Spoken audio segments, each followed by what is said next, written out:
वासुदेवाय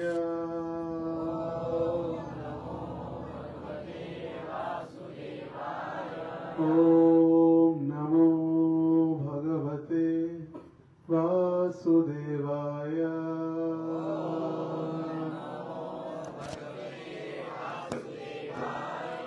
ॐ नमो भगवते वासुदेवाय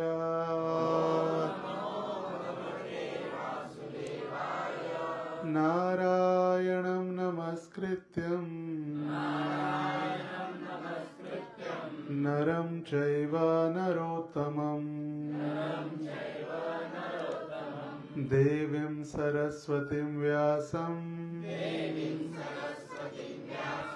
ततो जयमुदीरये नष्टप्रायेषु अभद्रेषु नित्यं भागवत सेवया भगवते उत्तम श्लोके भक्तिर्भवति नैष्ठिकीम् कृष्णाय वासुदेवाय देवकी नंदनाय च नंदगोपः कुमाराय गोविंदाय नमो नमः। हरे कृष्ण। सर्वांचं स्वागत आजच्या या इस्कॉन धाराशिव येथील साप्ताहिक सत्संग कार्यक्रमामध्ये। तर बऱ्याच काळानंतर आज धाराशिवमध्ये या सत्संग सेवेची संधी प्राप्त झाली आणि धाराशिव आणि इस्कॉन सोलापूर यांचं घनिष्ठ नातं आहे। तसा बीडच्या अंतर्गत या ठिकाणी प्रचार होतो श्रीमान विठ्ठलानंद प्रभू आणि इस्कॉन बीडच्या अंतर्गत। पण जे आपण ऑल्टर जे पाहतो, मला आठवण येते ती ऑल्टरची, हे राधा दामोदरांचं ऑल्टर आहे। जे मंदिरामध्ये अगोदर छोटे राधा दामोदर होते, आता मोठे दामोदर आले। पण जेव्हा छोटे दामोदर होते, छोटे दामोदर या ऑल्टरमध्ये 2009 ते 2021 पर्यंत राहिले। 2009 ते 2021। 2009च्या जन्माष्टमीला परमपूज्य लोकनाथ स्वामी महाराजांच्या करकमलाद्वारे त्यांच्या उपस्थितीमध्ये राधा दामोदरांची प्राणप्रतिष्ठा झाली। छोटे राधा दामोदर, गौरनिताई आणि जगन्नाथ बलदेव सुभद्रा। आणि मग 2021 मध्ये राधा दामोदर मोठे मूल विग्रह त्यांची प्राणप्रतिष्ठा झाली। आपल्यापैकी कोणी कोणी दर्शन घेतले सोलापूरमध्ये राधा दामोदरांचं? 50% भक्तांनी घेतले। तर बाकीचे जे नाही आले ते दामोदर मंदिर आहे सोलापूरमध्ये, त्याचा प्रोजेक्टचं नावच आहे व्रजधाम। वृंदावन म्हणजे व्रजधाम आणि वृंदावनात राधा दामोदर आहेत।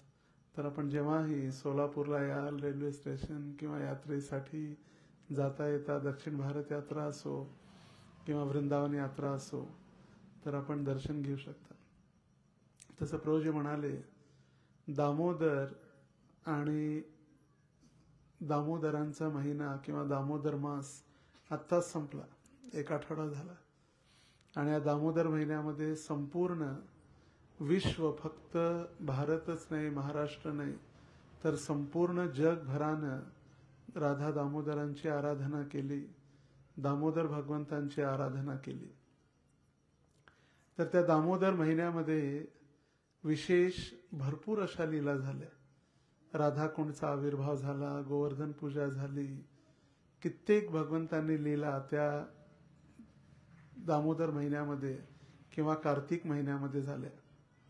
पण सगळ्यात महत्वाची एक लीला, दामोदर लीला त्या महिन्यात झाली आणि म्हणून भगवंतांचं नाव दामोदर झालं। ज्या कृष्णाला यशोदेनं उखळाला बांधलं आणि म्हणून त्यांचं नाव झालं दामोदर। यशोदेनं विचार केला की या जो दंडित करण्यासाठी किंवा दंड देण्यासाठी कृष्णाला आपण बांधलं पाहिजे. आणि तिनं कशाला बांधलं भगवंतांना? उखळाला. उखळाला बांधा रे याला, उखळाला बांधा. आणि यशोदेनं विचार केला दोघांचीही चूक आहे. कारण जसं प्रभुपाद म्हणायचे चोर चोर मौसेर भाई, जर दोघं चोर असतील तर ते भाऊ भाऊ असतात. त्याच पद्धतीनं त्या उखळानी मदत केली भगवंतांना चोरी करण्यासाठी. आणि भगवंतांनी त्या उखळाच्या सहाय्यानं त्या घरामध्ये चोरी केली. स्वतःच्याच घरामध्ये लूट घातली, चोरी केली. दह्याचे, दुधाचे, लोण्याचे मटके फोडले. स्वतः तर कमीच खाल्लं, पण माकडांना आणि इतर सगळ्यांना दानधर्म केला भगवंतांनी. तर तो दामोदर महिना किंवा दामोदर महिन्यामध्ये दिवाळीच्या दिवशी ही दामोदर लीला झाली. दाम आणि उदर, दाम म्हणजे दोरी, उदर म्हणजे पोट. तरी दामोदर लीला झाली. भगवंतांनी उखळलेला त्या बांधलेल्या उखळालाच भगवंतांनी ओढत ओढत ओढत घेऊन गेले. कुबेरचे 2 मुलं नलकुबेर आणि मणिग्रीव यांचा भगवंतांनी उद्धार केला. इथपर्यंत आपल्याला माहित आहे. पण ते नलकुबेर आणि मणिग्रीव आपले 36,500 वर्ष, किती? 36,500 वर्ष वृंदावनात झाड म्हणून राहिले. हे दोघं नलकुबेर आणि मणिग्रीव, कुबेराचे पुत्र, या दोघांना आंधळेपण आलेलं, डोळ्याचं नाही. आपल्याला जेव्हा मोतीबिंदू होतो किंवा डोळ्याचा काहीतरी त्रास होतो त्यावेळी आपल्याला आंधळेपण येतं. पण ह्यांना आंधळेपण आणलेलं आपल्या ऐश्वर्याचं, आपल्या संपत्तीचं, आपल्या उच्च कुळात जन्माचं, आपल्या सुंदरतेचं आणि आपल्या पांडित्याचं 4 आंधळेपण. धनांध, मदांध, कामांध आणि लोभांध जसं म्हणतो. व्यक्ती धनामुळे, काम वासनेमुळे, क्रोधामुळे, त्याच पद्धतीनं त्यांचं ऐश्वर्य. आता आपल्यासारखं नाही 2-4 करोड 5 करोडची गोष्ट नाहीये. देवतांचे ट्रेजरर, खजिनदार, कुणाचे? सर्व देवतांचे खजिनदार, त्यांचे पुत्र. पैसा तर अमाप, जो न मोजण्या इतकी संपत्ती. सुंदरता, स्वर्गादी सुंदरता. त्यानंतर शिक्षण तर देवतांसारखंच, बुद्धी. आणि उच्च कुळातला जो जन्म आहे, देवतांच्यात झालेला जन्म. ह्या सगळ्या गोष्टीमुळे इतके ते आंधळे झालेले होते. ते आनंदाने कैलास पर्वताच्या बाजूला असलेल्या एका उपवनामध्ये सगळे भ्रमण करत होते. आणि वारुणी आणि दारू पिल्यामुळे त्या दोघांनी नशेमध्ये अगदी गुंग झालेले होते. आणि नशेत गुंग झाल्यानंतर ती नशा इतकी वाढली की त्या नलकुबेर आणि मणिग्रीव दोघांनीही निर्वस्त्र झाले. आणि त्यांच्यासोबत असलेल्या ज्या अप्सरा होत्या त्या देखील नग्न अवस्थेत सर्वजण कैलास पर्वताच्या बाजूला असलेल्या गंगा किंवा मंदाकिनी नदीमध्ये स्नान करू लागले आणि खेळू लागले पाण्यात. आता धाम अपराध झाला कैलासमध्ये झालेला. शिवजींच्या प्रती वैष्णव अपराध झाला. गंगा नदीमध्ये नग्न आंघोळ केल्यामुळे तीर्थ अपराध झाला. आणि इतके सगळे अपराध आणि इतका जो घमंड किंवा अभिमान, जे आंधळेपण होतं, तो विचार करायसाठी, त्यांच्या हृदयाचं ऑपरेशन करण्यासाठी, कारण हे रोग शरीराचे नव्हते, हृदयाचे रोग होते. आणि त्या हृदयाचं ऑपरेशन करण्यासाठी बायपास सर्जरी किंवा हार्ट सर्जरी करण्यासाठी त्या ठिकाणी नारद मुनी आले. आणि त्या नारदांनी त्यांना श्राप दिला. म्हटले स्वर्गिक 1 वर्ष, स्वर्गाचे 1 वर्ष. आता स्वर्गाचं 1 वर्ष म्हणजे इथले 36,500 वर्ष आहेत. कारण आपला 1 वर्ष देवतांचा 1 दिवस आहे. आपले 6 महिने स्वर्गातले 1 दिवस फक्त 12 तासाचा. आणि आपले 6 महिने म्हणजे त्यांची 1 रात्र. म्हणजे आपलं 1 वर्ष म्हणजे त्यांचे 24 तास. तर त्यांचं 1 वर्ष म्हणजे आपले किती झाले? 36,500. आता त्या ठिकाणी जेव्हा ते भगवंत प्रकट झाले आणि त्यांना दर्शन दिलं, उखळाने त्या दोन्ही वृक्षांना जमिनीतून उद्ध्वस्त झाले. त्या दोन्ही वृक्षातून हे नलकुबेर आणि मणिग्रीव प्रकट झाले आणि त्यांनी भगवंतांची प्रार्थना केली. आणि सगळ्यात शेवटची जर प्रार्थना असेल, त्याने काही 8 ते 10 श्लोकामध्ये त्यांची प्रार्थना केली. आणि सगळ्यात शेवटची प्रार्थना त्यांची होती, भगवंता आम्हाला आशीर्वाद द्या, आमचे हात आणि पाय तुमच्या सेवेमध्ये राहू देत, आमची सगळी इंद्रिय, आमची वाणी तुमची गुणानुकथनेमध्ये राहू देत. वाणी गुणानुकथने श्रवणो कथायाम.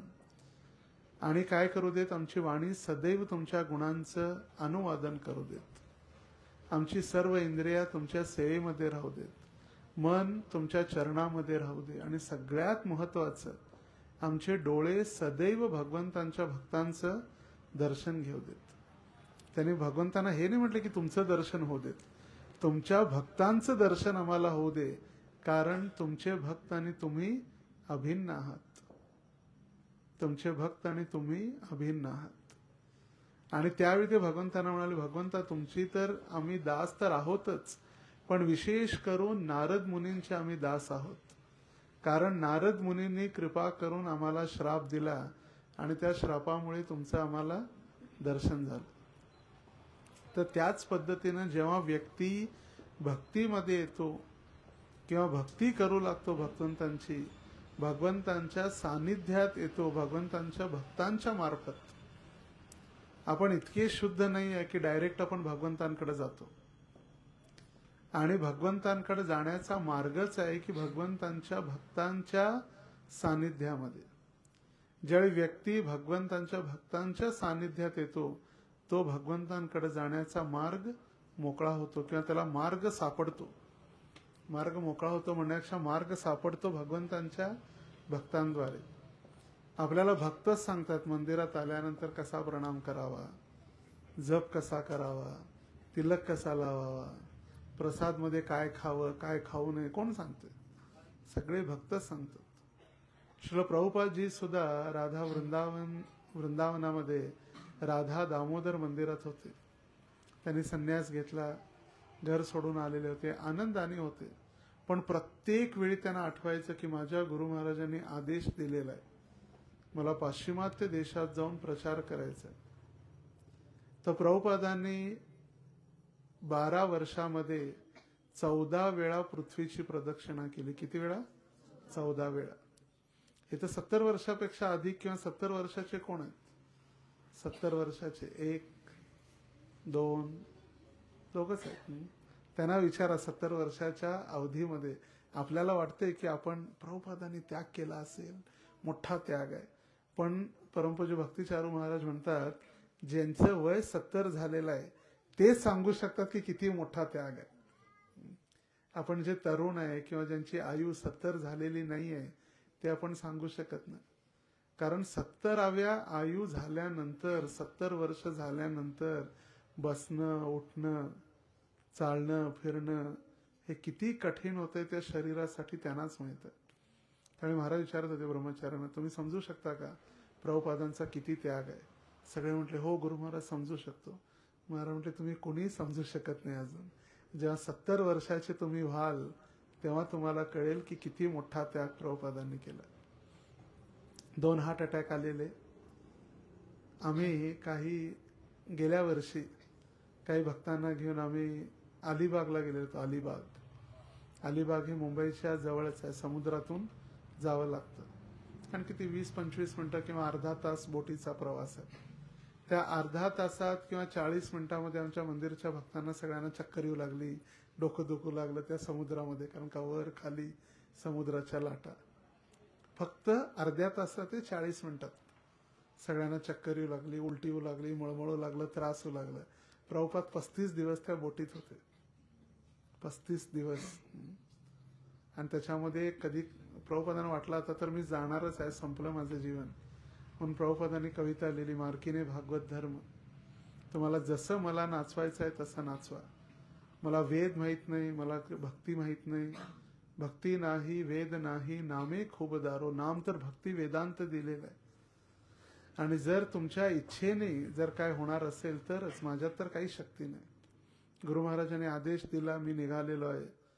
आणि प्रभुपादांना विचारलं की स्वामीजी तुम्ही का भिकारी देशातून आलेले आहात? भारत जो भिकारी देश आहे, प्रत्येक वेळी लंडनमध्ये किंवा इंग्लंडमध्ये लोक भीक मागण्यासाठी येतात, हे द्या ते द्या, टेक्नॉलॉजी द्या, कम्प्युटर द्या, लॅपटॉप द्या, हे द्या ते द्या सगळं. म्हटलं तुम्ही कशासाठी आलात? म्हटलं भीक मागण्यासाठी आलो नाही. तुम्ही ब्रिटिश जेव्हा भारतात आलात, तुम्ही मसाले, दागिने, हिरे, मोती, सगळी भारताची समृद्धी, ऐश्वर्य तुम्ही चोरी करून घेऊन गेलात, लुटलात. पण जी खरोखर आध्यात्मिक जी धरोहर आहे किंवा आध्यात्मिक जो ज्ञान आहे तेच तुम्ही ठेवून गेलात. आणि त्याची होम डिलिव्हरी द्यायसाठी मी इथं आलोय. ती आहे भगवद्गीता. भगवद्गीता आणि भागवत होम डिलिव्हरी द्यायसाठी मी आलेलो आहे. मी मागण्यासाठी नाही, मी देण्यासाठी आलेलो आहे. जसं आज सगळीकडे संपूर्ण महाराष्ट्रात राजनीती आणि भगवाधारी सगळं जी सत्ता, त्याचं सगळीकडे चर्चा आणि जल्लोष चालू आहे. काही वर्षापूर्वी ज्या माननीय पंतप्रधान नरेंद्र मोदी जपानला गेले, तर पूर्वीच्या काळी असे राजे होते ते कुणाला ताजमहल दाखवायचे किंवा काही गिफ्ट घेऊन जायचे. पण जसे शासक जशी जनता शासकाला निवडून आणते तसं शासन सुद्धा होतं. तर त्याने जपानच्या राष्ट्रपती किंवा पंतप्रधानांना भेटायला गेले त्यावेळी ते हीच भगवद्गीता घेऊन गेलेले होते. आणि त्यांनी दाखवली, मी राष्ट्रपतींना भेट आणलेली आहे ही भगवद्गीता. माझे सहकारी भारतामध्ये बोंबलत असतील, ओरडतील की मोदी एका धर्माचा प्रचार करू लागलेला नाही. कारण भगवद्गीतेसारखं दुसरं शास्त्र किंवा भगवद्गीतेसारखं ज्ञान, भगवद्गीतेसारखी गिफ्ट माझ्याजवळ नाही आहे त्यांना देण्यासाठी. आणि सगळ्यात मोठं जे शास्त्र ही भगवद्गीता आहे. ज्यावेळी विवेकानंद शिकागोला गेलेले होते धर्मसभेसाठी, आणि त्या धर्मसभेसाठी गेलेले असताना सगळ्यात खाली भगवद्गीता ठेवलेली होती, सगळ्यात खाली. आणि मग त्याच्यावरती वेगळे वेगळे वेगळे वेगळे ग्रंथ सगळे रचून ठेवलेले होते. तर त्या सभेत जातानाच त्यांना त्यांचे कपडे वगैरे पाहून तिथल्या लोकांनी त्यांच्यावरती टीका टिप्पणी चालू केली. म्हटलं काय हे कपडे, त्याचं बेडशीट गुंटाळून आल्यासारखं आले ते भगवे वस्त्र सगळे, आणि त्यांच्यावर टीका टिप्पणी चालू होती. त्यांना वाटलं साधू आहे, भगवे वस्त्र घातलेलं, याला काही इंग्लिश वगैरे येत नसेल, असा चणपड असेल कोणीतरी. आपल्या समाजामध्ये अशी एक प्रथा, किंवा अशी एक प्रथा म्हणण्यापेक्षा अशी एक समज झालेली आहे सगळ्यांना की साधू जे झालेले आहेत त्यांना काम धंदा नव्हता, रिकाम टेकडे होते किंवा नापास झाले, कॉलेजमध्ये फेल झाले म्हणून हे साधू झाले. पण तसं नाही. ज्यांना खरोखर आध्यात्मिक ज्ञान कळालं आणि आध्यात्मिक वारसा जपण्यासाठी जे ज्ञान आपल्याला प्राप्त झालं, ज्याच्यामधून आपल्याला आनंद जो झाला, तो आनंद दुसऱ्यांना देण्यासाठी. हे आनंद नगर आहे का? आनंद नगर मध्ये जो आनंद आहे तो आनंद दुसऱ्यांना देण्यासाठी. कारण खरा जो आनंद आहे तो भक्ती मार्गामध्ये भगवंतांच्या चरणाशी, तो आनंद मला प्राप्त झाला किंवा मला जो आनंद प्राप्त झाला दुसऱ्यांना द्यायसाठी ते साधू झाले किंवा ब्रह्मचारी झाले. तर ती कमेंट ऐकल्यानंतर टीका त्यांनी सांगितलं, तुमच्या देशामध्ये लोक कपडे बघून तुम्हाला सन्मान करतात, पण आमच्या देशामध्ये कपड्याला नाही, आमच्या संस्कृतीला. तुमच्या देशामध्ये लोक सुशिक्षित होतात, पण आमच्या देशामध्ये लोक सुसंस्कृत होतात. तर सांगितलं जातं एका लहान मुलाला जर आपण खेळणी वगैरे नाही दिली तर ते थोडा वेळ रडेल, पण जर त्याला संस्कार दिले नाही तर ते जीवनभर रडतं. तर संस्कार जर नाही दिले तर मग जीवनभर रडतं. आणि मग जेव्हा ते स्टेजवरती गेले त्या सभेसाठी, आणि सभेत त्यांनी जेव्हा पाहिली भगवद्गीता सगळ्यात खाली ठेवलेली आहे, वर सगळे ग्रंथ ठेवलेले आहेत, त्यांना दाखवायचं होतं की भगवद्गीतेला काही महत्व नाही म्हणून सगळ्यात खाली ठेवलेली होती. पण त्याची चांगली बाजू समजून विवेकानंद म्हणाले की भगवद्गीता तुम्ही खाली ठेवलेली आहे, पण खाली ठेवलेली आहे एक अगदी महत्वाचं आहे आणि अगदी श्रेयस्कर आहे. कारण भगवद्गीता हा सगळ्या धर्मांचा, सगळ्या मार्गांचा आधारस्तंभ आहे. आणि जर फाउंडेशन चांगलं असेल तर जशी बिल्डिंग चांगली होते तसे फाउंडेशनच भगवद्गीता आहे. फाउंडेशनच भगवद्गीता असल्यामुळे त्याच्याच आधारावरती सगळं चाललंय. जसं मोहम्मद पैगंबर म्हणाले, मी भगवंतांचा संदेशवाहक आहे, भगवंतांचा संदेशवाहक. येशू ख्रिस्त म्हणाले, Jesus Christ, I am the son of God, मी भगवंतांचा मुलगा आहे. आणि भगवंतच भगवद्गीतेत छाती ठोकून सांगत आहेत मी भगवंत आहे. प्रत्येक ठिकाणी भगवंताने सांगितलं मला नमस्कार करा, माझं चिंतन करत युद्ध कर, मी श्रेष्ठ आहे. जितकेही सगळं चाललेलं आहे ते मणी जर असतील त्याचा धागा मी आहे. सूत्रे मणिगणा इव, सगळे जे मणी असतील तर त्याचा धागा मी आहे. सगळं भगवंतांनी स्पष्ट सांगितलेलं आहे. पण दुर्भाग्य इथंच काय की आपण फक्त त्याच्यावर हात ठेवण्यासाठी उपयोग करतो. मैं जो कहूंगा सच कहूंगा, सच के सिवा कुछ नहीं कहूंगा. जर ती खरोखर वाचायला दिली असती तर हात ठेवायची पाळी आली नसती, जर पहिलाच जर त्याच्या हातात दिली असती तर जसं त्या नारदांच्या कृपेमुळे नलकुबेर आणि मणिग्रीवांना भगवंत प्राप्त झाले, श्रील प्रभुपादांच्या कृपेमुळे संपूर्ण समाजाला, संपूर्ण विश्वालाच भगवंत प्राप्त झाले. आपण जसं ऐकलं की 12 वर्षामध्ये प्रभुपादांनी 14 वेळा पृथ्वीची प्रदक्षिणा केली. पण त्याच 12 वर्षामध्ये प्रभुपादांनी 108 मंदिरं बांधली, 10,000 शिष्य बनवले. इतकंच नाही तर 22,000 पानं त्यांनी लिहिली सुद्धा. किती? 22,000 पान, 22,000 पेजेस प्रभुपादांनी आपलं तात्पर्य लिहिलं. त्याच्यामध्ये भगवद्गीता, भागवतम, चैतन्य चरितामृत हे सगळे आले ग्रंथ. आणि 10,000 प्रभुपादांचे पत्र सुद्धा आहेत. प्रभुपादांच्या जीवन अवधीमध्ये त्या 12 वर्षात प्रभुपादांनी 2 ते 3 वेळा फोन कॉलवर बोलले असतील. त्यावेळी फोन एवढे प्रचलित नव्हते आजकालचे जसे तसे आहेत तसं.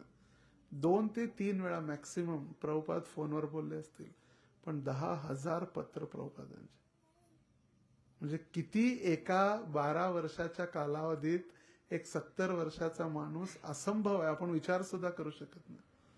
14 वेळा पृथ्वीची प्रदक्षिणा, 108 मंदिरं, 10,000 शिष्य, 7 ते 10,000 पत्र, त्याच्यानंतर 22,000 पानं लिहिणं. आपलं वाचून आपलं जिंदगी पूर्ण आपलं जीवन संपेल. तर प्रभुपादांनी 12 वर्षामध्ये 22,000 पानं. एकदा प्रभुपादांना तमाल कृष्ण महाराज सांगत होते, प्रभुपाद स्वामीजी मी फार व्यस्त आहे. प्रभुपादांनी तमाल कृष्ण महाराजांना आपला सेक्रेटरी बनवलेला होता आणि सगळे जितके डिफिकल्ट कामं जी होती, जी न होणारी कामं त्यांना सोपून द्यायची प्रभुपाद.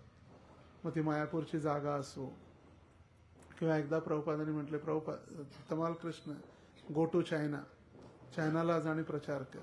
असं की तिथं भक्त आहेत, बिल्डिंग तयार आहे, सत्संग आहे, करताल मृदंग हार वगैरे घेऊन स्वागत आहे, कोणीच नाही. कुठं जाणार, कुठं राहणार, काहीच नाही.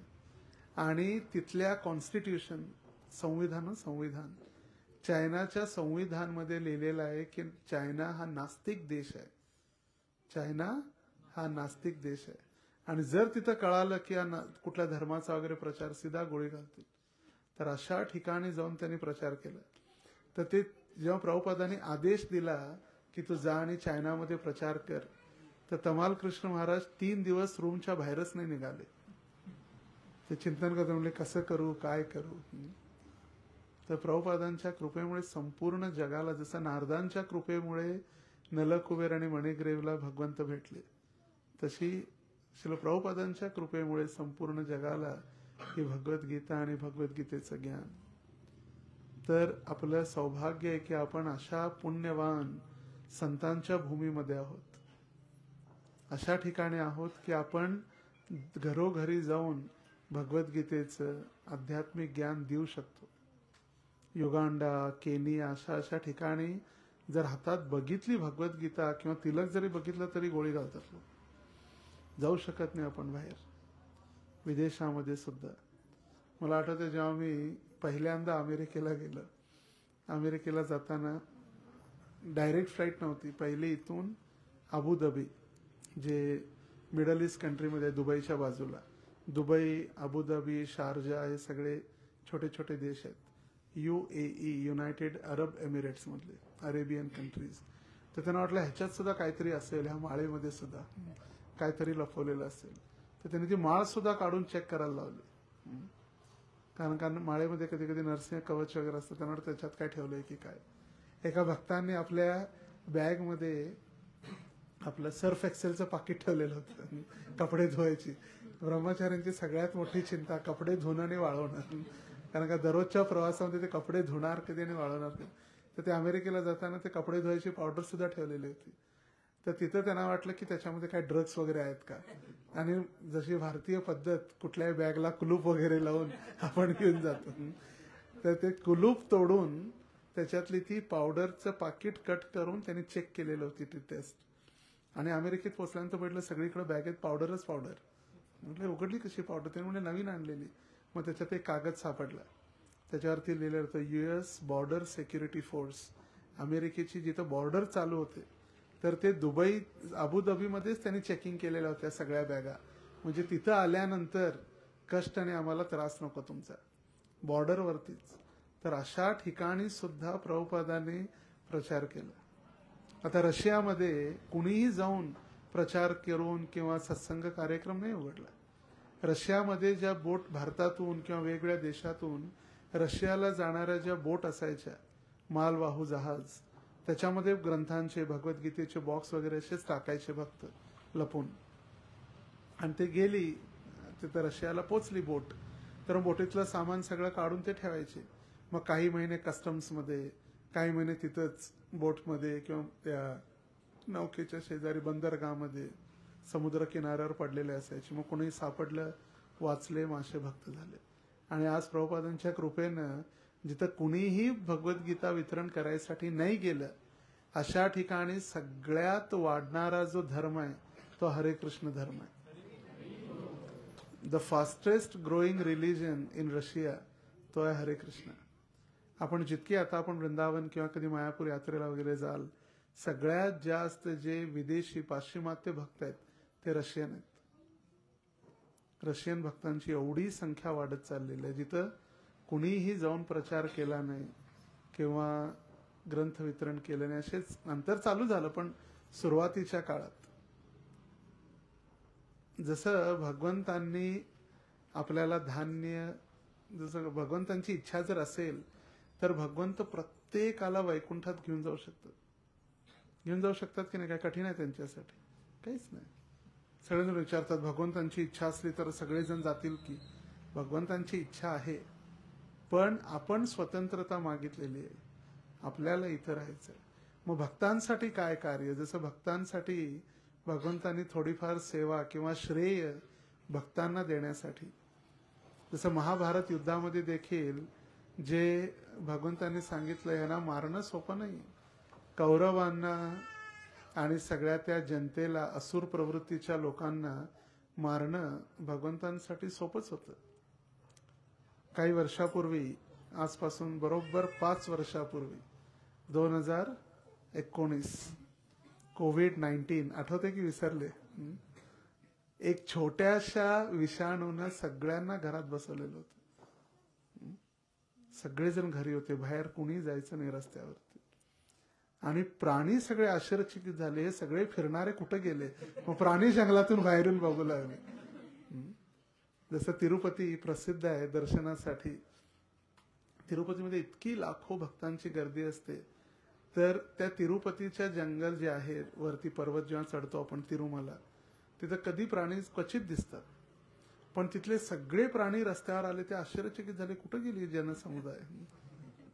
जसं आपण जाऊन झू मध्ये फोटो काढतो, ते आपला फोटो काढायसाठी येतात, कुठे गेले सगळे? तर एखाद्या विषाणूला पाठवल्यानंतर संपूर्ण विश्व बंद होऊ शकते, एक छोट्याशा जीवाणू किंवा विषाणूमुळे. तर इतकं विश्व जर बंद होऊ शकते, तर भगवंतांना त्या कौरवांना मारणं कठीण नव्हतं. पण ते श्रेय कुणाला द्यायचं होतं? अर्जुनाला. अर्जुनाला भगवंतांनी सांगितलं, निमित्त मात्र भव सव्यसाची, तू निमित्त बन आणि तू क्रेडिट घे. तसं चैतन्य महाप्रभूंनी प्रचार केला झारखंडच्या जंगलामध्ये, दक्षिण भारतामध्ये, वृंदावनमध्ये. मग संपूर्ण भारताला आणि संपूर्ण विश्वाला प्रचार करू शकले असते की, पण चैतन्य महाप्रभूंनी ते श्रेय त्यांचे सेनापती भक्त प्रभुपादांसाठी ठेवलं. कारण चैतन्य मंगलमध्ये वर्णन आहे, यदी पापी दुराचारी दुरे देशे जाय. जेव्हा पापी आणि दुराचारी देश सोडून बाहेर पळून जाईल परदेशामध्ये, त्यावेळी मोर सेनापती भक्त, माझा सेनापती भक्त त्यांना तिथं जाऊन हे भक्ती आणि ज्ञान देईल. चैतन्य महाप्रभूंनी भविष्यवाणी केली आणि ते सेनापती भक्त आहेत श्रील प्रभुपाद, ज्यांनी संपूर्ण देशामध्ये, वेगवेगळ्या देशात, संपूर्ण विश्वामध्ये जाऊन हा प्रचार केला, भगवद्गीता पोचवली. गीता आणि भागवतचं ज्ञान फक्त भारतात किंवा काही पुण्यभूमीमध्येच भागवत कथा व्हायच्या. आता प्रत्येक जगातल्या एक अशी भाषा नाहीये ज्याच्यामध्ये भागवत आणि भगवद्गीता भाषांतरित झालेली नाही. चायनीज सगळ्यात कठीण भाषा आहे जगातली, कारण का त्याचे अल्फाबेट सगळ्यात जास्त आहेत आणि सगळ्यात कठीण भाषा जी आहे ती चायनीज आहे जगातली. तर त्या चायनीज भाषेमध्ये सुद्धा भगवद्गीता आणि भागवत भाषांतरित झालेलं आहे आणि चायनीज भक्त सुद्धा आहेत. चायनीज भक्त सुद्धा आहेत. तर गुरु महाराज सुद्धा चायनाला गेलेले मध्ये प्रचार करण्यासाठी, पण त्या असं ते आपल्या भगवे वस्त्र वगैरे असा प्रचार करू शकत नाही. मग त्यांना सुद्धा कर्मी वस्त्र धारण करून प्रचार करावा लागतो आणि मग नंतर आपापल्या खोलीमध्ये किंवा आपापल्या घरी गेल्यानंतर ते कपडे बदलून प्रचार करू शकतात. तर अशा कठीण परिस्थितीमध्ये देखील श्रील प्रभुपाद त्यांची अनुयायी आजही प्रचार करत आहेत. तसं मी उदाहरण दिलं कोविडचं. एका विषाणूमुळे जर संपूर्ण विश्व हलू शकेल, सगळं जग बसलेलं घरी, असं नाही की फक्त भारत किंवा धाराशिव किंवा पंढरपूरचा काही भाग नाही, संपूर्ण जग. भारतामध्ये कधीही रेल्वे बंद झाली नव्हती चालू झाल्यापासून, कधीच बंद झाली नव्हती. मला आठवतं इतका प्रवास प्रवास प्रवास अशी सवय झाल्याशी प्रवास नाही केला तर असं काही तर चुकल्यासारखं वाटतंय. तर त्यावेळी मी महाराज, गुरु महाराज वगैरे, कृष्ण चैतन्य महाराज, गुरु महाराज आम्हाला ह्याच्यामध्ये ठेवलेलं क्वारंटाईनमध्ये बरोबर पंढरपूरमध्ये रेल्वे स्टेशनच्या समोर जगन्नाथ मंदिरामध्ये ठेवलेलं. मी दररोज खिडकीतून बघत होतो कधी रेल्वे चालू होईल, कधी रेल्वे चालू होईल, कधी प्रवास चालू होईल. संपूर्ण जग बंद होतं. आता भगवान जसं म्हणाले, अहम बीज प्रद पिता, मी सर्वांना बीज प्रदान करणारा पिता. त्यांनी आपला जन्म होण्या अगोदर आईच्या स्तनामध्ये दुधाची व्यवस्था केलेली आहे. त्याच भगवंतांनी एका मुंगीची व्यवस्था पण केलेली आहे भोजनाची, आणि हत्तीला कुठेही कामाला न जाता त्यांना 2000 किलो खायची व्यवस्था केलेली आहे. फॉरेस्ट ऑफिसर आहेत, त्यांना विचारा हत्ती कुठं कामाला जातोय का प्रभूजी? कुठं कुठल्या फॉरेस्टमध्ये हत्तीचं एक कामगार युनियन किंवा आपली युनियन वगैरे नाही, पण त्याची सुद्धा भगवंतांनी व्यवस्था केलेली आहे. पण भगवंतांना मनुष्याला देण्यासाठीचे धान्य आहे, त्याच्यामध्ये थोडं एंडेवर करावं लागतं. भगवंतांनी धान्य दिलेलं आहे पेरण्यासाठी, माती दिलेली आहे, पाऊस दिलेला आहे, सूर्यप्रकाश दिलेला आहे. जे धान्य उगवण्यासाठी लागणाऱ्या सगळ्यात मुख्य गोष्टी, बीज, माती, पाऊस आणि सूर्यप्रकाश, हे सगळं दिलेलं आहे भगवंतांनी. पण मनुष्याकडून भगवंतांची काहीतरी अपेक्षा आहे, त्यांनी कष्ट करावं आणि उगवावं. त्याच पद्धतीनं भगवंतांनी सगळं ज्ञान भगवद्गीतेत दिलेलं आहे. थोडं कष्ट आपल्यासाठी ठेवलेलं आहे त्याचं वितरण करायसाठी, ते श्रेय आपल्याला द्यायसाठी. तर गेल्या वर्षी इस्कॉन भारत किंवा भारतामध्ये आपल्या भारतातली जितकी मंदिरं आहेत त्या सर्व मंदिरांनी मिळून 35 लाख भगवद्गीतेचं वितरण केलं. किती? 35 लाख. आणि यावेळी जसं बजेट वाढतो, खर्च वाढतो किंवा महागाई वाढते, महागाई तशीच राहते का? नाही, वाढत जाते. आपलं वय वाढतं, म्हणून कुठलाही कार्यक्रम जर करायचा असेल तर 1 वर्षानंतर 10% ऍडिशन करूनच आपण करतो. तर यावेळी म्हणजे यावर्षी 2024 भगवद्गीते मॅरेथॉनमध्ये 45 लाख भगवद्गीता वितरण करायचं आहे. किती? 45 लाख असा हा संकल्प घेतलेला आहे इस्कॉन भारतच्या सर्व मंदिरांनी मिळून. त्याच्यामध्ये धाराशिवचा सुद्धा 5000चं टार्गेट आहे. किती? 5000. इथं किती भक्त आहेत? 100 आहेत. प्रत्येकाने जरी 50-50 जरी केल्या तरी 5000 होऊ शकतं. होणार की 5000? जर प्रत्येकाने जर 50-50 जरी केल्या तरी 100 भक्तांनी 5000 कंप्लीट होऊ शकतं. तर भगवद्गीता मॅरेथॉन याची सुरुवात कुठून झाली? तर मॅरेथॉनची सुरुवात झाली अमेरिकेमध्ये. कारण का प्रभुपाद अमेरिकेलाच गेले प्रचारासाठी. भारतातील लोकांनी त्यांना सल्ला दिला, संमती दिली, थोडं चांगलं करतायत कार्य, स्वामीजी चांगलं कार्य करतात, पण मदत कुणीही केली नाही. मदत कुणीच केली नाही. त्यावेळी भारताचे राष्ट्रपती शास्त्री, राष्ट्रपती होते भारताचे लालबहादूर शास्त्री, राष्ट्रपती होते ना. राष्ट्रपती कोण होते? शर्मा, राजेंद्र प्रसाद शर्मा, राजेंद्र प्रसादजींना प्रभुपादांनी पत्र लिहिलेलं, I got a clue to take everyone back to home, back to Godhead. मला एक युक्ती भेटलेली आहे, मी सगळ्यांना भगवत धामात घेऊन जाऊ शकतो. प्रभुपादांचं फेमस पत्र आहे अगदी, आय गॉट अ क्लू. मला एक युक्ती भेटलेली आहे, मी सगळ्यांना वैकुंठात भगवत धामात घेऊन जाऊ शकतो. पण कुणाला कळालंच नाही वैकुंठ काय आणि भगवत धाम काय.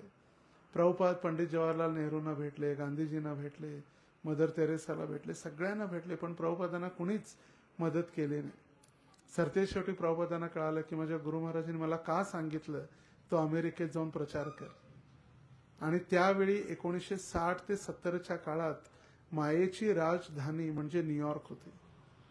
जर संपूर्ण जगभराची माया जी आहे, त्या मायेची राजधानी म्हणजे न्यूयॉर्क.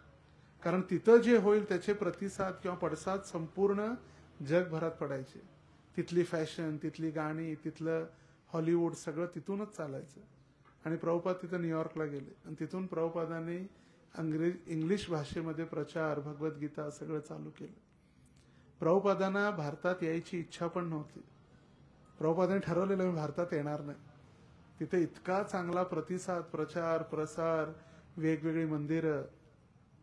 जेव्हा प्रभुपादांनी न्यूयॉर्कमध्ये 26 सेकंड अव्हेन्यूला जेव्हा प्रचार चालू केला, 10 बाय 10ची खोली, हे तर मोठं आहे त्याच्यापेक्षा, एवढंच इथलं अर्ध, या दरवाजेपासून एक 60-70% ह्याच्यातला भाग, 60 पण 140 इथून जिथे ते प्रभूजी बसल्या दरवाजापासून एवढीच खोली आहे. मी स्वतः बघितली यावर्षी अमेरिकेत. तिथं तसाच तो राधाकृष्णांचा फोटो आहे प्रभुपादांच्या मागे. एक कृष्ण भगवंत उभारलेले आहेत, समोर गाय, एक छोटंसं वॉशरूम उजव्या हाताला, आणि तितकीच 30 भक्त बसतील, इतकं 26 सेकंड अव्हेन्यूला. आणि तिथं जेव्हा त्या वकिलाला बोलवलं प्रभुपादांनी, म्हटले संस्था रजिस्टर करायची. म्हटले रजिस्टर करू शकतो. म्हटले काय नाव?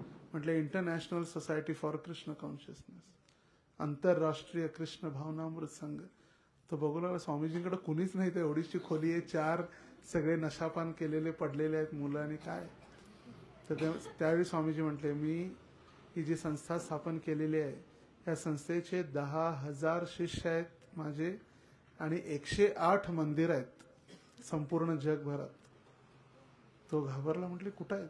म्हटले फक्त काळाचा प्रभाव आहे, त्या कालांतरानं ते होणार हे निश्चित आहे. आणि बघा, भगवंतांना, जगन्नाथांना त्यांना ठेवावं लागलं तेवढी पूर्ण होईपर्यंत. शुद्ध भक्ताच्या मुखातून निघालेली वाणी सिद्ध करण्यासाठी किंवा सत्य करण्यासाठी प्रभुपादांना 10,000 शिष्य आणि 108 मंदिरं होईपर्यंत तिथं राहावं लागलं पृथ्वीवर. जसं परमपूज्य गोपालकृष्ण महाराज ज्यावेळी त्यांनी देहत्याग केला 5 मेला यावर्षीच 2024, तर 5 मेच्या अगोदर 17 एप्रिल रोजी रामनवमी होती. आणि रामनवमीच्या दिवशी इस्कॉन रोहिणी मंदिराचं उद्घाटन होतं. रोहिणी म्हणजे दिल्लीमधलं एक शहर आहे.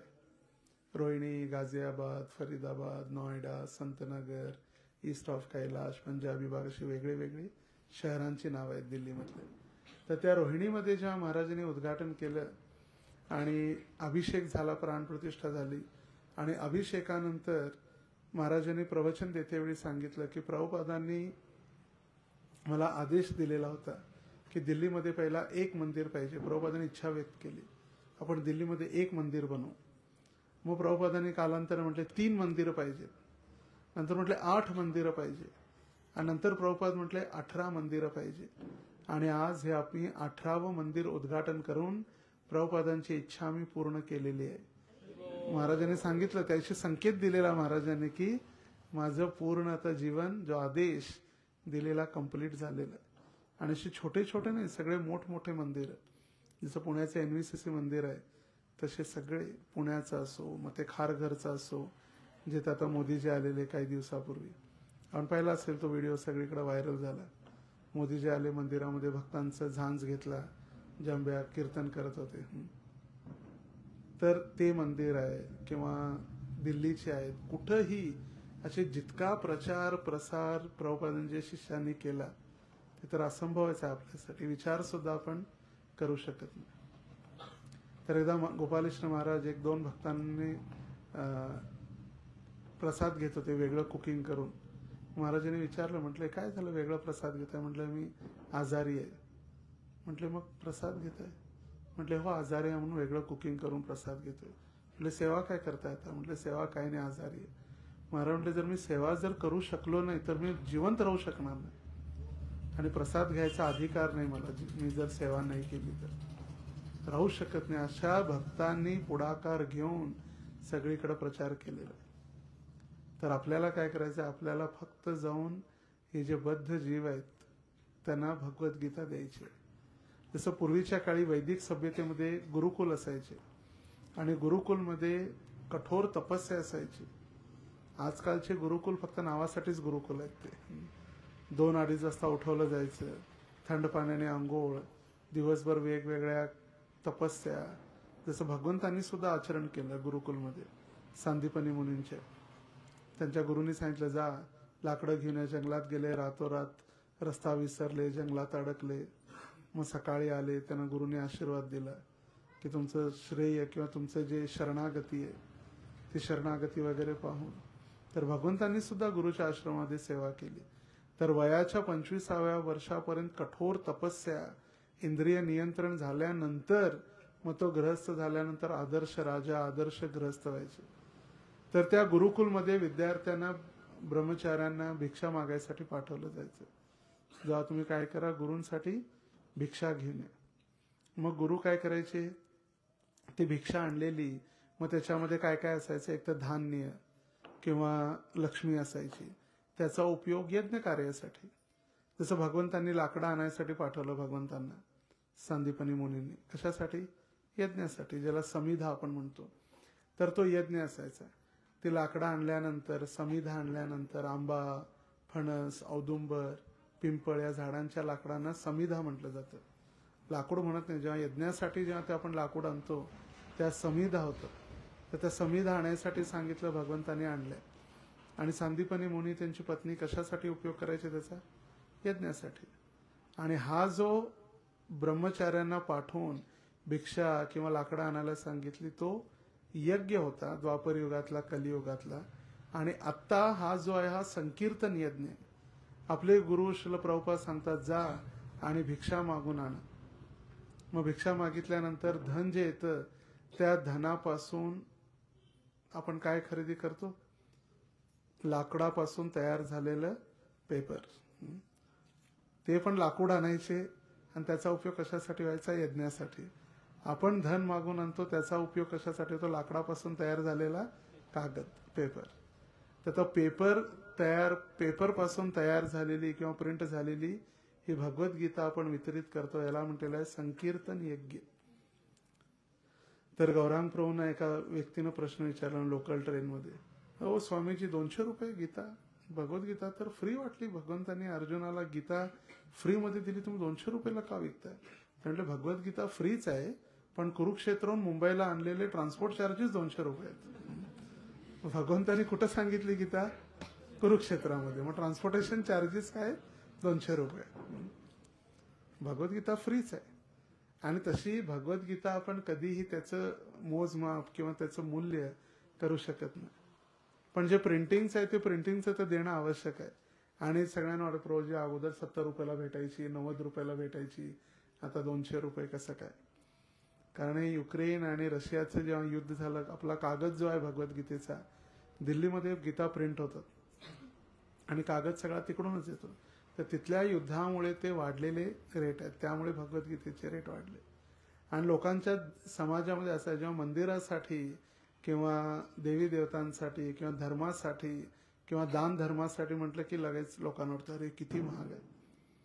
आणि बाकीच्या कार्यासाठी तर आहेतच लोकांकडे पैसे. तर प्रश्न असतो लोकांचा की भगवद्गीता आहे, आम्ही काय करू दुसरी घेऊन. दुसरी घ्या आणि लग्नामध्ये गिफ्ट द्या. लग्न सराई आहे किंवा गिफ्ट. आता पंतप्रधान लाजलेने भगवद्गीता द्यायसाठी, आपण कशाला लाजायचं. मग प्रश्न असेल आपण त्याच्यावर नाव लिहू शकतो का? लिहू शकतो नाव पहिल्या पानावर. ची सौका, हिला हिच्याकडून भेट, तिच्याकडून भेट, नाव लिहून पण देऊ शकतो, काही अडचण नाही.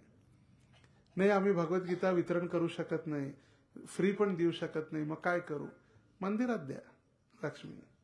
आम्हाला जर वेळ नसेल, आम्हाला जर लाज वाटत असेल बाहेर जाऊन वितरण करायसाठी, वेळ नाही आमच्याकडे, तर जे ब्रह्मचारी वितरण करत आहेत त्यांना लक्ष्मी द्या, ते तुमच्या नावाने वाटतील. कुणाचं श्राद्ध आहे, कोणाच्या घरी मुंज आहे, कोणाच्या घरी साखरपुडा आहे, प्रत्येक ठिकाणी आम्ही सोलापूरने ठरवलं ज्यांच्या ज्यांच्या घरी कार्यक्रम असतील, जर तुम्हाला वाटत असेल मंदिरातल्या भक्तांनी येऊन कीर्तन करावं तर गीता घ्या आणि आम्हाला बोलवा. मग आलेल्या सगळ्या लोकांना तुम्ही मंदिरातर्फे गीता द्या, तुमच्यातर्फे गीता द्या, रिटर्न गिफ्ट. तिथे एक पद्धती आहे, जेव्हा कोणतंही लग्न वगैरे असेल तिथं टेबल लावून बसलेले असतात, नवरदेवाकडचे आणि वधूकडचे, कुणी किती किती दिलं लक्ष्मी ते लिहून घेण्यासाठी. हा पाकिट तिथं आत दिलं जात नाही नवरा बायकोच्या हातात, सुरुवातीलाच द्यायला लागतं आत जाताना. मग ते लिहून घेऊन मी त्यांना विचारलं का लिहिलं जातं, ते म्हणते आम्हाला मग द्यायसाठी, त्याने आम्हाला किती दिले त्याच्यानुसार आम्हाला द्यायसाठी. तर मग ते रिटर्न गिफ्ट म्हणून भगवद्गीता देऊ शकतात. जेलमध्ये जे कैदी आहेत त्या कैद्यांना देऊ शकतात. कैदी भगवद्गीता वाचून ते भक्त होते. मुंबई दिल्लीमध्ये असे जेल आहेत ज्या ठिकाणी कुणी प्रचारासाठी गेलं नाही, भगवद्गीता वाचून ते 16 माळा जप करायला चालू झाले, भगवद्गीता फक्त वाचून. तर भगवद्गीता प्रभुपाद म्हणायचे की तुमचं तासाचं 2 तासाचं प्रवचन ते ऐकतील आणि सोडून देतील लोक, पण जे भगवद्गीता किंवा जे आपले ग्रंथ आहेत मी लिहिलेले ते बॉम्ब स्फोटचं किंवा टाइम बॉम्बचं कार्य करतील. आज नाही तर उद्या ते फुटणार, कोणीतरी वाचणार आणि कोणीतरी भक्त बनणार, याची निश्चिती आहे. आणि प्रश्न असतो लोकांना की भगवद्गीता प्रभूजी त्याच्यावरती युद्ध आहे, घरी युद्ध असलं तर काय करत, आमच्या घरात भांडणं होतात, आमच्या घरात युद्ध होईल. त्याचं उत्तर भगवद्गीतेच्या शेवटच्या श्लोकामध्ये दिलेलं आहे. शोधणं पण सोपं आहे. शेवटचा श्लोक काढायचा आणि त्या व्यक्तीला सांगायचं बघ बाबा तिथं संजयने सांगितलेलं आहे, यत्र योगेश्वर कृष्ण यत्र पार्थ धनुर्धर तत्र श्री विजयोर भूतीर ध्रुवा नीतीर मतीर मम. ज्या ठिकाणी अर्जुन आहेत, ज्या ठिकाणी योगेश्वर कृष्ण आहेत, त्या ठिकाणी ऐश्वर्य, सौभाग्य, विजय सर्व काही आहे. त्यामुळे भांडण होण्याचा तर प्रश्नच नाही. तर प्रभुपादांच्या कृपेमुळे जसं मी सांगितलं की मॅरेथॉन झालं कुठून चालून. अमेरिकेमध्ये जेव्हा प्रभुपाद गेले, प्रचार प्रसार इतका चांगला झाला की प्रभुपादांना वापस भारतात यायची इच्छा नव्हती. आणि अमेरिकेमध्ये जे लॉस एंजेलिस आहे, जसं भारताची मुंबई बॉलिवूड, तसं लॉस एंजेलिस हॉलिवूडचं केंद्रस्थान आहे, अमेरिकन फिल्म सिटी. तर त्या हॉलिवूडच्या बाजूलाच प्रभुपादांनी रुक्मिणी द्वारकाधीश मंदिराची स्थापना केलेली होती. आणि रुक्मिणी द्वारकाधीश मंदिर पाश्चिमात्य देशाचं हेडक्वार्टर होतं प्रभुपादांचं. जसं प्रभुपाद भारतात म्हणाले, Bombay is my office, Mayapur is my worship place, Vrindavan is my home. तसं पाश्चिमात्य देशाच्या जगाचं हेड ऑफिस कुठलं होतं? Los Angeles. तर त्या लॉस एंजेलिसमध्ये प्रभुपाद असताना रुक्मिणी द्वारकाधीश प्रभुपादांच्या स्वप्नात आले आणि प्रभुपादांना सांगितलं आता तू भारतात जा आणि भारतात जाऊन प्रचार कर. आपण प्रभुपादांचे ऋणी तर आहोतच, पण त्यापेक्षा अधिक रुक्मिणी द्वारकाधीशांचे आपण ऋणी आहे. जर रुक्मिणी द्वारकाधीशाने जर प्रभुपादांना स्वप्नात येऊन सांगितलं नसतं भारतात जाऊन प्रचार कर, तर आज आपल्याला हा कृष्ण भावना प्राप्त झाली नसती.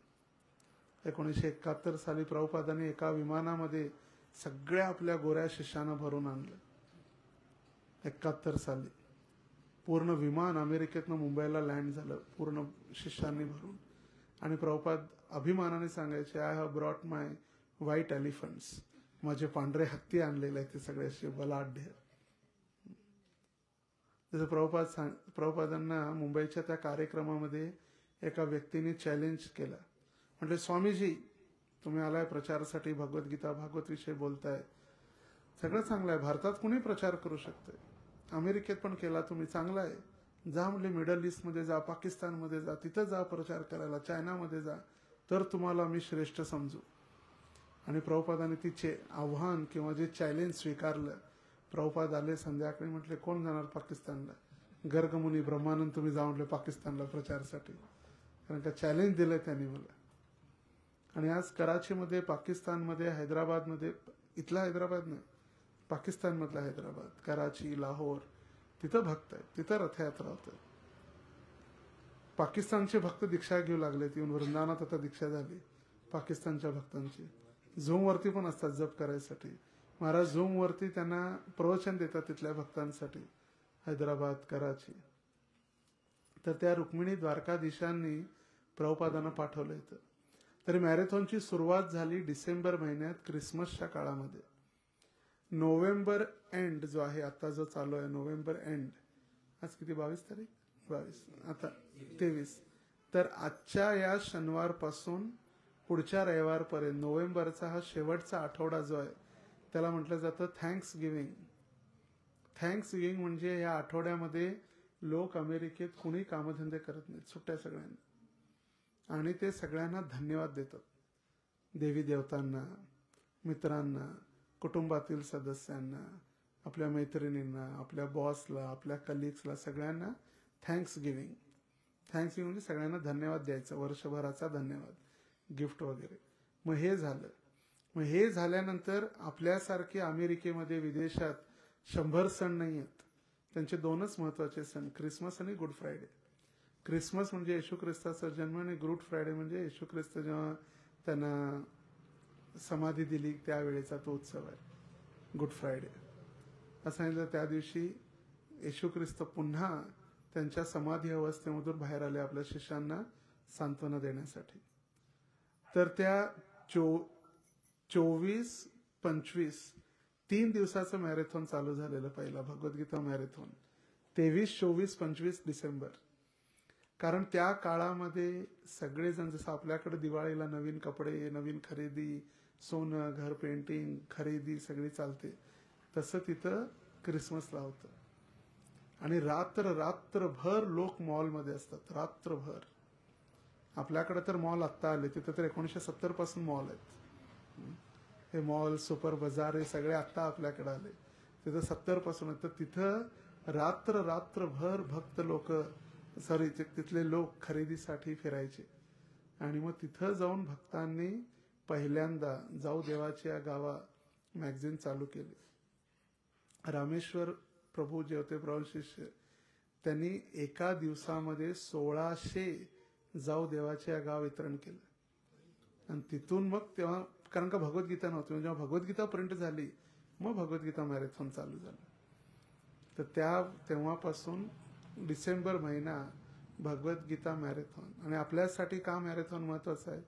कारण भगवंतांनी सांगितलं, मासाणाम मार्गशीर्षो अहम, महिन्यामध्ये मार्गशीर्ष महिना मी आहे, गुरुवारचं व्रत करायसाठी नव्हे. का? कारण याच मार्गशीर्ष महिन्यामध्ये भगवंतांनी अर्जुनाला भगवद्गीता सांगितली एकादशीच्या दिवशी. आणि त्या एकादशीच्या दिवशी अर्जुनाला गीता सांगितली, अर्जुनाला मोक्ष प्राप्त झालं, म्हणून त्या एकादशीचं नाव झालं मोक्षदा, जी आपल्याला मोक्ष प्रदान करणारी, दा म्हणजे प्रदान करणारी, यशोदा यश देणारी, नारद नारायण देणारे, कीर्तिदा कीर्तीला प्रदान करणारी, तशीच मोक्षदा, मोक्ष प्रदान करणारी ही एकादशी. तर जे कुरुक्षेत्र आपण यात्रेला गेला असाल, ते झाड सुद्धा अमर झालं. भगवद्गीते ज्या झाडाखाली भगवंताने अर्जुनाला गीता सांगितली, ते झाड सुद्धा अमर झालं भगवंतांच्या वाणीनं. डाकोरमध्ये ज्या भगवंतांनी त्या कडुलिंबाच्या झाडाला स्पर्श केला फक्त आपल्या बैलगाडीतून जाताना, ते मिठू नीम झालं. निंबाचं झाड काय झालं? गोड झालं.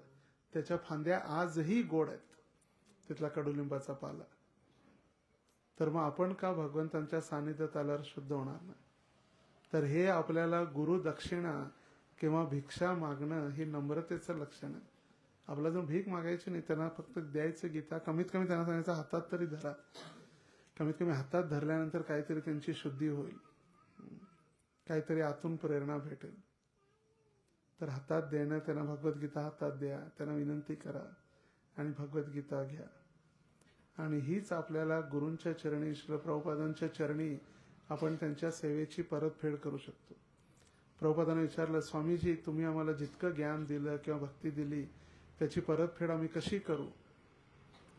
प्रभुपाद म्हटले, दॅट इज इम्पॉसिबल, ते तर शक्यच नाही. पण you do as I did, जसं मी कार्य केलं तसं जर तुम्ही कार्य कराल तर आपण प्रभुपादांना प्रसन्न करू शकतो. तर प्रभुपाद जेव्हा तमाल कृष्ण महाराज सांगितलं प्रभुपादांना, स्वामीजी मी किती व्यस्त आहे, मला वाचायसाठी काहीच टाईम नाही, माझ्याजवळ वाचन करण्यासाठी वेळच नाही, तुम्हाला इतकी मोठमोठी जबाबदारी दिलेली आहे, माझ्याकडे वेळच नाही वाचायसाठी. प्रभुपाद म्हटले, किती वेळ झोपतो? 4 तास. तमाल कृष्ण महाराजांनी उत्तर दिलं, किती वेळ झोपतो? 4 तास. प्रभुपाद म्हटले, मी 2 तास झोपतो, तो उद्यापासून 3 तास झोप, 1 तास वाचन कर. खरं वाचणं गरजेचं आहे. प्रभुपाद रात्रभर, दिवसभर मॅनेजमेंट, प्रचार आणि रात्री 10 वाजल्यापासून मग लिखाण करायला चालू, भाषांतर.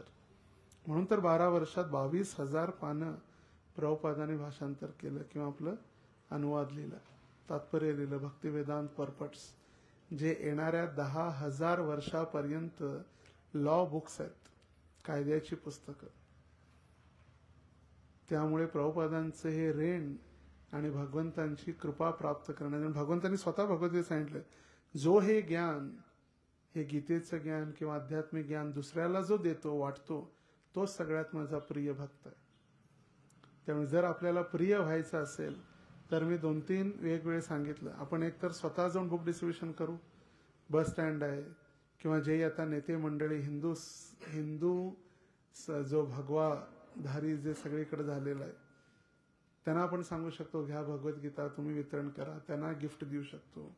बस स्टँड आहे, रेल्वे स्टेशन आहे, शाळा आहे, कॉलेज आहे, भगवद्गीता प्रज्ञाशोध परीक्षा आहे, ते तर आहेतच.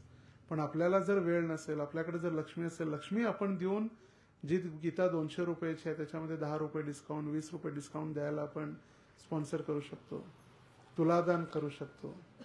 आपल्या वजनाच्या गीता, आपलं वजन, जसं एक म्हण आहे, पृथ्वीवर भार असं काहीतरी म्हणतो, आपलं शरीर हे पृथ्वीवरती काय झालंय, भार असल्यासारखं आहे. तर ते भार जर कमी करायचं असेल, आपल्या पापाचा भार, तर तुलादान करायचं.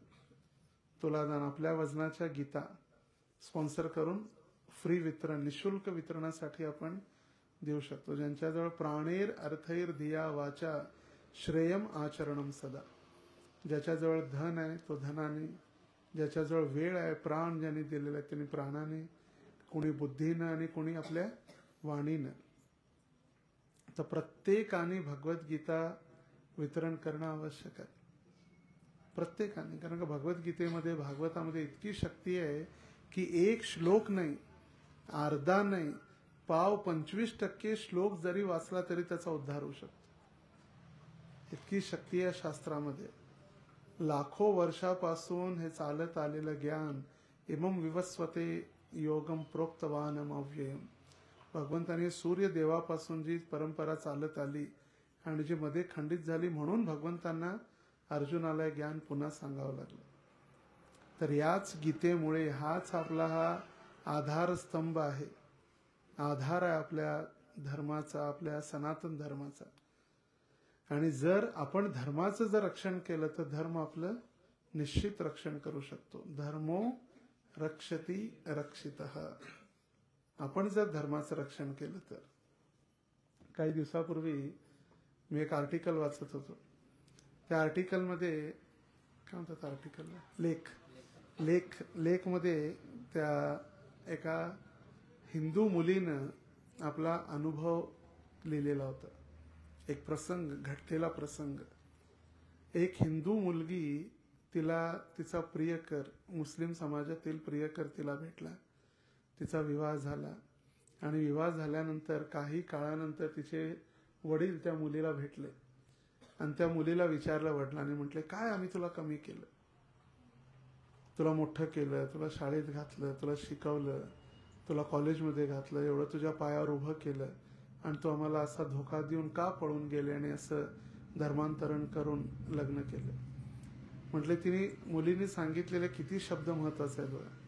तिने सांगितलं, बाबा तुम्ही मला सगळं दिलं पण आपल्या धर्माविषयी, अध्यात्माविषयी, आपल्या संस्कृतीविषयी कधीच सांगितलं नाही. मी तुमच्यासोबत 25 वर्ष राहिले, तुम्ही आमच्या संस्कृती, आपला धर्म, आपली आध्यात्मिक वारसा, आपली संस्कृती याच्याबद्दल कधीच काय सांगितलं नाही. पण मी त्याच्यासोबत गेल्या 1-2 वर्षापासून राहते. त्यांनी आपला धर्म, आपल्या धर्माचे नियम, आपल्या धर्माचे कपडे, आपल्या धर्माचा धर्मग्रंथ, नमाज मला सगळं शिकवलं. मग चूक कोणाची आहे? तुम्ही मला जर संस्कार दिले असते, तुम्ही मला आध्यात्मिक ज्ञान दिलं असतं तर मी आज त्यांच्याकडे गेलेच नसते. आपल्या संस्कृतीमध्ये आपलेच लोक आपल्या धर्माला मागे सरकवतात.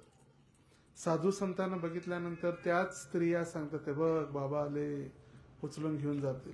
मग लहानपणी जर आपण भक्तांविषयी जर अशी भीती पसरवली तर मग कुठं हे होणार आहे? आपण हसतोय पण एक गंभीर विषय आहे. आपणच जर भक्तांविषयी, साधूंविषयी अशी जर चुकीची भीती लहानपणी जर पसरवली तर ते मोठे झाल्यानंतर कुठं त्या साधू संतांना सन्मान आणि आदर देणार आहेत. त्यामुळे फक्त सुशिक्षित बनवणं नाही तर त्या मुलांना, लेकरांना सुसंस्कृत बनवणं हे प्रत्येक गृहस्थाचं कर्तव्य. म्हणून त्यांना आणणं, कथेमध्ये आणणं, साधू संतांची सेवा करायसाठी सांगणं, साधू संतांबरोबर कथा ऐकायला सांगणं, हे सगळं कर्तव्य आहे. आपल्याला कळते, अरे आम्ही रिकामी, आम्ही जाऊ. मुलं आमचे व्यस्त आहेत. इतके पण व्यस्त नाही आहेत की ते अध्ययन करू शकत नाहीत, गीता वाचू शकत नाहीत, जप करू शकत नाहीत. बाकीचं सगळं करायसाठी वेळ आहे, भक्ती करायसाठी का वेळ नाही? म्हणून फक्त सुशिक्षित बनवण्याबरोबर त्यांना सुसंस्कृत बनवणं देखील आपलं कर्तव्य. आणि त्यासाठी ही गीता महत्वाची. शाळेमध्ये, कॉलेजच्या विद्यार्थ्यांमध्ये हीच भगवद्गीता आपलं जीवन जे आहे यू टर्न करतं. म्हणून त्याला युवक म्हटलेलं आहे. यूथ, जिथं यू टर्न होतोय सगळा. जेव्हा व्यक्ती यूथ म्हणतो तिथूनच त्याचे फाटे फुटतात. हा घेऊ मार्ग की हा घेऊ, सगळे व्यसन, सगळं तिथूनच चालू होतं. त्यामुळे युवकांना असो, लहानांना असो, सगळ्यांसाठी भगवद्गीता देणं आवश्यक आहे. तर हा मार्गशीर्ष महिना आता चालू होईल. तसा आपला येत्या अमावस्येपासून हा मार्गशीर्ष महिना चालू होईल. गुरुवारी सगळे महालक्ष्मीचं व्रत करतीलच, पण त्याबरोबर महत्वाचं आहे की संपूर्ण महिना आपल्याला भगवद्गीतेचं वितरण देखील करायचं आहे. तर पुन्हा एकदा सर्व भक्तांचं धन्यवाद. आपण सर्वजण इतक्या मोठ्या संख्येनं, हाऊसफुल, ओव्हर क्राऊडेड, बाहेर सुद्धा हॉल भरून बाहेर सुद्धा इतक्या मोठ्या संख्येनं आपण वेळेवरती आणि सगळ्यांनी एकत्रित येऊन या सत्संगामध्ये भाग घेतला. आपला धन्यवाद. आणि आशा आहे की अशाच उत्साहानं आपण भगवद्गीतेचं मॅरेथॉन आपण जे प्रारंभ केलेला आहे, तर भगवद्गीतेचं प्राइज डिस्ट्रीब्युशन करायसाठी सुद्धा जानेवारीमध्ये आम्ही येऊ निश्चितच. कारण 2 महिने भगवद्गीता मॅरेथॉन चालते, 15 नोव्हेंबर ते 15 जानेवारी, मकर संक्रांतीपर्यंत. तर टार्गेट किती आहे?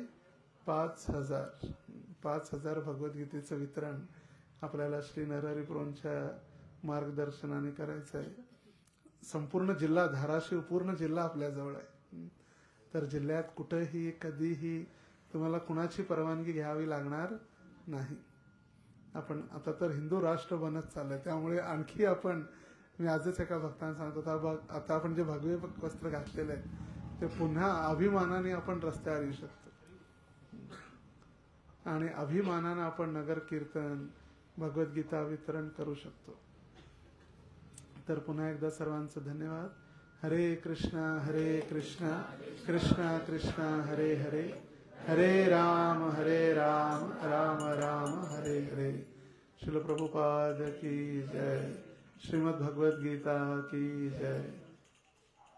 हरे कृष्ण.